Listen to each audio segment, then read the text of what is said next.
नमस्कार, माझं नाव युवराज दत्तात्रय जाधव, राहणार आडीव. मी माझ्या शेतामध्ये तरशा नावाचा गहू केलेला आहे आणि त्या लागवड करून 40 दिवस झालेले.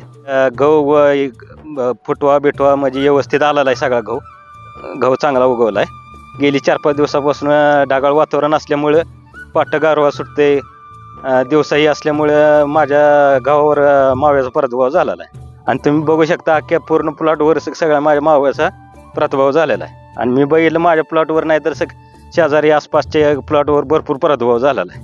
आणि एवढं चांगल्या पद्धतीनं आलेलं पीक हे माव्यामुळे जरा थोडं अडचणीत आलेलं आहे.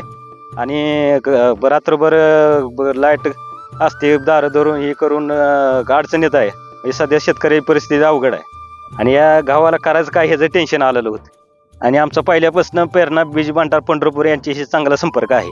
त्यांना सांगितलं बाबा गावात आमच्या जरा असा मावाचा प्रादुर्भाव झालेला आहे, चक्कर येऊन टाकून जावा. त्यांचे साहेब आलं बघून गेला ते गहू आणि त्यांनी औषध सांगितलेलं आहे. मी आता लगेच फवारणार आहे. त्यांनी सांगितलं तर औषध मी जाऊन आणलेलं आहे. त्यांनी सांगितलेलं आहे 2 दिवसात रिझल्ट येईल. बघूया आता काय 2 दिवसानंतर होतंय काय.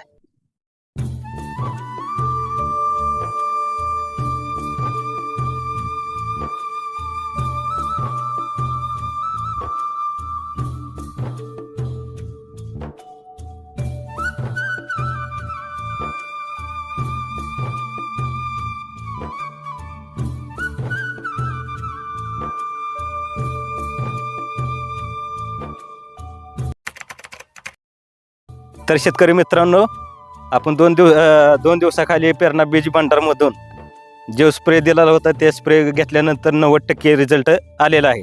तर या 1-2 दिवसात राहिलेलं सगळं रिझल्ट म्हणजे व्यवस्थित होऊन जाईल. तर मी 2 दिवसाखाली बघून टेन्शनमध्ये होतो, बाबा काय करायचं काय नाही गावाचं. तर आपल्या प्रेरणा बीज मधल्या साहेबांनी सांगितलं बाबा हे स्प्रे घे ते स्प्रे घेतल्यामुळे सगळं सरासरी मला 90 ते 95% रिझल्ट पडलेला आहे. मला पण आश्चर्य वाटते आयला एवढा रिझल्ट पडेल का नाही, पण सरासरी पूर्णच गेलेला आहे. तर आता सध्या 90-95% व्यवस्थित झालेला आहे. 5% होऊन जाईल 1-2 दिवसात. खरं तर शेतकरी मित्रांसाठी प्रेरणा बीज भंडार हे शेतकऱ्यांसाठी वरदानच आहे. तसंच ह्या गावासाठी पुढचा फॉर्म्युला पण साहेबांनी दिलेला आहे मला. तर शेतकरी म्हणून मी प्रेरणा बीज भंडार या दुकानावरती समाधानी. बरेच दिवस झाले प्रेरणा बीज भंडारमधून अजून आम्ही बी आणि औषध आणतो. आजपर्यंत ह्या वेळेसपर्यंत कवा फसवणूक झाली नाही. आणि प्रेरणा बीज भंडारमधले जे साहेब आहेत ते अत्यंत विश्वासू हुशार आहेत सगळे स्टॉक काय. तर त्यांचा जे व्यवसाय आहे प्रेरणा बीज भंडाराचा, तर त्यांचा आतापर्यंत आजपासून नाही व्यवसाय तर जवळजवळ 3 पिढ्या झाली या क्षेत्रात आहे. तर शेतकरी मित्रांनो, तुमच्या गावावर जर मावा काय दुसरं काय म्हणजे रोगा प्रतिभाव झाला असलं तर तुम्ही प्रेरणा बीज भंडार यांच्याशी संपर्क साधू शकता.